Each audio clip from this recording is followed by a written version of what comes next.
নমস্কার, সুখের চাকায় সবাইকে স্বাগত। আজকে যে বিষয়টা নিয়ে টপিকটা নিয়ে আলোচনা করব, সেই ভিডিওটা অত্যন্ত লাভকারী হবে।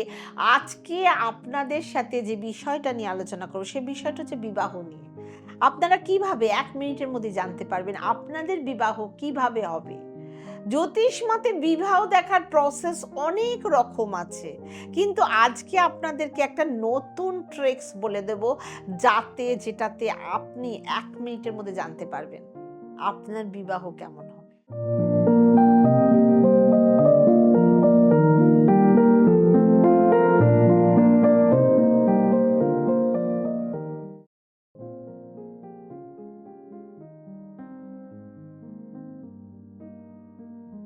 নমস্কার, আমি ডক্টর বলাকা ব্যানার্জি। আমার নিজস্ব চ্যানেল সুখের চাকায় আপনাদের সবাইকে স্বাগত। আপনারা যদি আপনাদের জন্মকুষ্ঠী বিচার করাতে চান, তাহলে অবশ্যই ডেসক্রিপশন বক্সে দেওয়া নাম্বারের সাথেই যোগাযোগ করতে হবে। আর যারা অ্যাস্ট্রোলজি কোর্স শিখতে চান, তাহলে অবিলম্বে আমাদের সুখের চাকা ইনস্টিটিউশন অফ পাম অ্যাস্ট্রো রিসার্চের সাথে যোগাযোগ করুন। আমাদের কোর্স মার্চ মাস থেকে শুরু হতে চলেছে। ডেসক্রিপশন দেওয়া বক্সে দেওয়া যে হোয়াটসঅ্যাপ নাম্বার আছে, সেটাতে যোগাযোগ করুন, করে আপনার নাম রেজিস্টার করান। ১ মিনিটের মধ্যে আপনি জানতে পারবেন যে ব্যক্তির বিয়ে তাড়াতাড়ি হবে নাকি দেরি হবে, ভালো হবে নাকি খারাপ হবে, নাকি মাল্টিপল ম্যারেড হবে। এই সমস্ত কিছু আপনি ১ মিনিটের মধ্যেই জানতে পারবেন। আপনাদের সবার মধ্যে অনেক প্রশ্ন, অনেক সন্দেহ, অনেক আশঙ্কা থাকে, যার উত্তর কখনো কখনো জ্যোতিষীদের কাছেও থাকে না। কি করা উচিত এবং কি করা উচিত না, কোন মন্ত্রটি পড়া উচিত, এবং জীবনকে নিয়ে অনেক ধরনের প্রশ্ন থাকে। এই সমস্ত সমস্যার সমাধান আপনারা যাতে নিজেরাই কিছুটা খুঁজে পেতে পারেন, তার জন্য আমার অনেক প্রচেষ্টা। জ্যোতিষশাস্ত্রে বিবাহ নিয়ে অনেক কিছু দেখা যায়। Arrange marriage, love marriage, multiple marriage, marriage ভেঙে যাবে না টিকে যাবে, কটা ম্যারেজ হবে, এই ধরনের অনেক প্রশ্ন থাকে। সেক্ষেত্রে এই সমস্ত কিছু প্রশ্নের একটা জবাব থাকবে, সেটা হচ্ছে তিথি। আমাদের যে পঞ্চাঙ্গ তৈরি হয়, তাতে ৫টা অংশ রয়েছে: তিথি, বার, নক্ষত্র, যোগ। এই সমস্ত বিষয়গুলো মোটামুটি সবাই হয়তো আপনারা জানেন। সেক্ষেত্রে তিথি হচ্ছে পঞ্চাঙ্গের একটা অঙ্গ, যেখানে বিশেষ তিথির মধ্যে, ধরুন কারুর জন্ম ৭ই জানুয়ারি হয়েছে, কিন্তু হয়তো তার তিথি অষ্টমী ছিল অথবা নবমী ছিল। সেক্ষেত্রে আমাদের বাংলা ক্যালেন্ডারের তিথি চন্দ্রের আধারে তৈরি হয়। চন্দ্রের ২টি পক্ষ থাকে, একটা কৃষ্ণপক্ষ, একটা শুক্লপক্ষ। তিথি যে কারক গ্রহ রয়েছে তিথিতে, পঞ্চাঙ্গের ৫টা অঙ্গের যে গ্রহ রয়েছে, সেক্ষেত্রে তিথির যে কারক, সেটা শুরু হয় শুক্র থেকে। এবং শুক্রকে বিবাহের কারক বলা হয়। সপ্তম ভাব কালপুরুষের রুল করে শুক্র। পুরুষ হোক বা স্ত্রী হোক, বিবাহের শুক্র প্ল্যানেট থেকেই দেখা হয়। শুক্রের ভালো স্থিতি বিবাহকে ভালো তৈরি করে, কারণ শুক্রই কালপুরুষের সপ্তম ভাবের স্বামী, সপ্তম ভাব বিবাহের স্থান। এবং তিথি ও শুক্রের রুলিং দেখে ম্যারিড লাইফের তিথির একটা বড় প্রভাব পড়ে। ম্যারিডের বিষয় যদি আপনি তিথিকে মানে দেখে কাজটা করেন, আপনি ঠিক সময়, ধরুন আপনার যদি খারাপ থাকে না শুক্র, আপনি ঠিক সময় পৌঁছতে পারবেন না।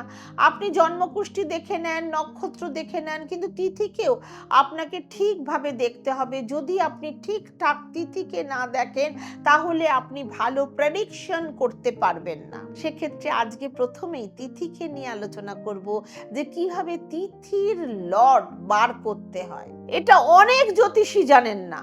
আজকে আমি আপনাদেরকে প্রত্যেকটা তিথির কোন গ্রহের স্বামী হয় সেটা জানাবো। সবার প্রথমে হচ্ছে প্রতিপদা, first lunar day of the month. এটি কৃষ্ণপক্ষ হতে পারে বা শুক্লপক্ষের হতে পারে। প্রথম তিথির রুলার হচ্ছে রবি। প্রতিপদার রুলার রবি, দ্বিতীয় রুলার চন্দ্র, তৃতীয় রুলার মঙ্গল, চতুর্থী রুলার বুধ, পঞ্চমী রুলার বৃহস্পতি, ষষ্ঠী রুলার শুক্র, সপ্তমী রুলার শনি, অষ্টমী রুলার রাহু, এরপর কেতু আসবে না। আবার নবমী থেকে যে জিনিসটা শুরু হবে, নবমী রবি, দশমী চন্দ্র, একাদশী মঙ্গল, দ্বাদশী বুধ, ত্রয়োদশী বৃহস্পতি, চতুর্দশী শুক্র, আর পূর্ণিমা অমাবস্যা যেটাই আসুক সেটা হবে শনি। কৃষ্ণপক্ষে জন্ম হোক বা শুক্লপক্ষে জন্ম হোক, তিথির স্বামী এক এই রকমই থাকবে।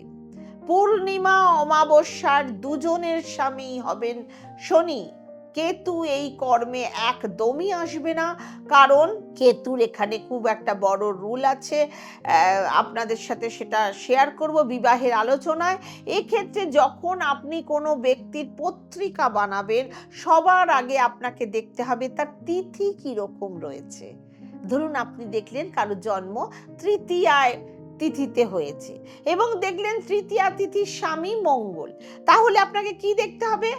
তাহলে আপনাকে দেখতে হবে সেই ব্যক্তির লগ্ন পত্রিকায় মঙ্গল কোন স্থিতিতে রয়েছে, কোন ডিগনিটিতে বসে রয়েছে, সেটা আগে দেখতে হবে। উচ্চ স্থানে রয়েছে না শুভ স্থানে রয়েছে, না শুভ গ্রহের সাথে বসে রয়েছে, নিজের ঘরে বসে রয়েছে, নাকি শুভ গ্রহের দৃষ্টি পড়েছে কিনা, অথবা মঙ্গল প্রভাব শনির ওপর পড়েছে কিনা, মঙ্গল 6, 8, 12 ভাবে চলে গেছে কিনা, এই সমস্ত কিছু আপনাকে সবার প্রথমে দেখে নিতে হবে। সেক্ষেত্রে তিথির স্বামী যদি ওয়েল প্লেসড থাকে, গ্রহ 6 প্রকারের শক্তি থাকে, সেক্ষেত্রে সবার প্রথমে তাকে দেখতে হবে সেই স্থানে বল আছে কিনা, তাহলে সে সব থেকে বেশি শক্তিশালী বলি তৈরি হবে। তারপরে দেখতে হবে সে নিজের ঘরে আছে কিনা, উচ্চ স্থানে আছে কিনা, কোনো শুভ গ্রহের সাথে আছে কিনা। সেক্ষেত্রে এইভাবে দেখতে হবে তৃতীয়া তিথির মঙ্গল ওয়েল প্লেসড রয়েছে কিনা, কেন্দ্রে রয়েছে নাকি ত্রিকোণে রয়েছে, শুভ গ্রহের কোনো দৃষ্টি পড়েছে না উচ্চ স্থানে আছে, কোনো মিত্র রাশিতে বসে আছে কিনা, এই সমস্ত কিছুই দেখে নিতে হবে। যদি কেতু কনজাংক্ট থাকে, যদি মঙ্গলের সাথে ধরুন কেতু যুক্ত হয়ে আছে, তাহলে আস্তে আস্তে আপনাদের ম্যারিড লাইফে যে ইমোশন রয়েছে, প্রেম ভালোবাসা যে ইমোশন রয়েছে, সেটা আস্তে আস্তে শেষ হতে থাকবে। কখনো কখনো দুজনের মধ্যে সেপারেশন না হওয়ার সম্ভাবনা থাকে, সেপারেশন হয়ে যাওয়ার সম্ভাবনা থাকে, এবং তারপর দ্বিতীয় বিয়ে করার চিন্তা ভাবনাও তারা করেন।